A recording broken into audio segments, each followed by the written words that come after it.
Hello and welcome to yet another episode of the Day in Film Minicast. It's your host, the Pat Nader. As always, we are on episode 18, and I have a brilliant one to talk about today. But before we get into the movie that you so desperately want to hear me spiel about, I first have to ask for your support. A like to the video and a sub to the channel would seriously mean the world to me. It really keeps me going. I'm astounded.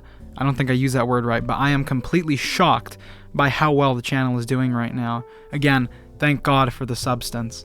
But with all that out of the way, let's finally talk about the movie I watched today. On October 2nd of 2024, I watched The Wild Robot, directed by Chris Sanders. So, to preface, this is a DreamWorks movie. This is an animated movie. I do not have the best track record with DreamWorks. I was a big fan of the Puss in Boots movie that came out recently. I am not incredibly huge on the Kung Fu Panda movie, especially the most recent one. That one was just not very good. But for the most part, I like the movies of theirs that I've seen. I like Shrek. I grew up on Shrek. Again, Kung Fu Panda was okay. And, some of their older movies are serious classics, and I have not seen any of the How to Train Your Dragons, which is the thing that I hear, anyway, that I'm missing out on the most. So I went in not really expecting anything, because recently DreamWorks has been pushing out some duds, but this movie has completely restored my confidence in DreamWorks, because, oh my god, what a beautiful movie. To summarize the plot, The Wild Robot follows, a wild robot named Roz, or that's the name that she's given by all the other animals.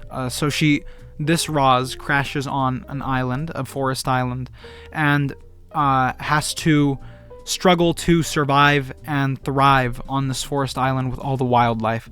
I'm being incredibly vague because I went in knowing that this movie was very good, and I came out a mess. I'm going to be completely clear here, guys. I'm not going to censor it or anything. I cried. I think this movie is incredibly powerful in that emotional field, and they do not play around in this movie. The movie gives you everything it has, and it completely sticks the landing. So Roz is voiced by Lupita Nyong'o. She is in Us. She's, I think, the mom in Us. She's also, I want to say, Sherry in the Black Panther movies. Or, definitely not. No, yeah, she is. No, she's Nakia. Sorry, I'm bad with names and stuff, but she is a very talented actor. She was in the recent Quiet Place as well, and her voice in this movie is great. She does an excellent job voice acting, and that's something I really want to bring up about this movie is the voice acting cast that is present in the movie.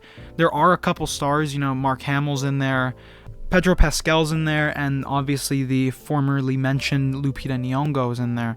But other than that, this movie is comprised of voice actors that I really have never heard of before. And obviously I'm sure there are more stars in there than just the ones I know.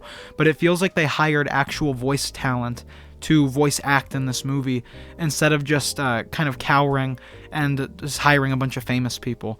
Lupita Nyong'o to star is, she's obviously a big name, but she doesn't bring in crowds like Scarlett Johansson does, and that's something I really appreciate. It feels like they were completely focused on the artistic direction of the movie. And speaking of the artistic direction, this movie has some of the best stylistic choices I've seen in an animated movie in a while. The animation is jaw-droppingly gorgeous. It reminded me a lot of the Puss in Boots and the Last Wish, which is also DreamWorks, and I think their last movie actually. It's very storybook-like animation, which really fits with this movie, especially because it is based off of a book. The score in this movie, too, is excellent. It does a lot to add to the emotional impact of certain scenes, and is just generally very good. I don't think there's a single noticeably bad track in this movie. Again, the animation, gorgeous. I don't know how much more I have to praise about this movie. It is unbelievable that it was this good. And I'm going to be honest, and granted, I'm sure I'm forgetting one masterpiece animated film that came out this year. But if this does not win Best Animated Picture, I will be incredibly angry, because it has completely surprised me, and I'm sure it surprised the general audience just as much as it did me. This is currently like the 202nd best movie on Letterboxd on the official top 250 list or whatever. Absolutely deserving of that title, of course. It is just a unbelievable movie.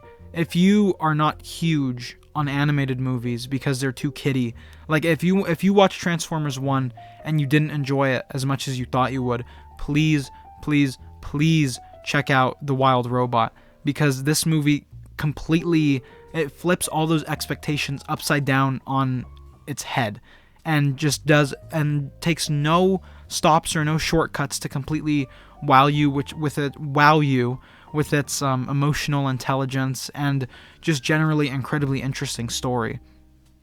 Again, if this doesn't win Best Picture, I will be very angry.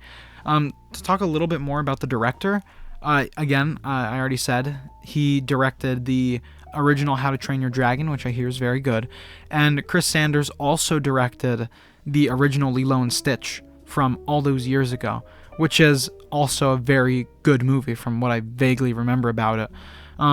He also directed Croods, which is kind of crazy. I haven't seen Croods, or at least I haven't watched it in its entirety since I was like 4, but I don't remember it being that good, or like on rewatch I think it's that good. So this guy is really hit or miss. He also directed that movie with Harrison Ford, Call the Wild or whatever it's called, where he's with the dog. I think that's the movie. And from what I remember, that movie wasn't anything particularly standout great. But this movie is going to be, next to How to Train Your Dragon and Lilo and Stitch, a shining bright star in his career. To summarize, animation is gorgeous. The music is incredible. The story is incredibly emotionally intelligent and deep. The talent they got for this movie, voice acting wise, is incredible. The animators they got for this movie, incredible. The stylistic choices, just like the way everything looks, and the design of the robot and the design of the city that all the people live in, is excellent. This movie takes no stops to wow you, and it does it flawlessly every time. If this movie came out last year and I just now watched it, it would probably be a 10. But for the sake of the rules that I have to keep in place, this is probably a 9. No, this is not probably. This is a 9 out of 10, undeniably. Again, for a final time, if this does not win Best Animated Picture, I will be furious. But that's all I have to say on The Wild Robot. Please, if you can, please go catch it in IMAX before it leaves for Joker 2 or Joker Folie à Deux to take theater spots, because it is absolutely worth going. My theater was pretty empty. There were no children running around or anything, and what a holy experience. But for real, that's all I have to say. Please go watch it. Please go watch it. Please go watch it. I hope you have a wonderful day, whether or not you watch it. And I will see you in the theaters.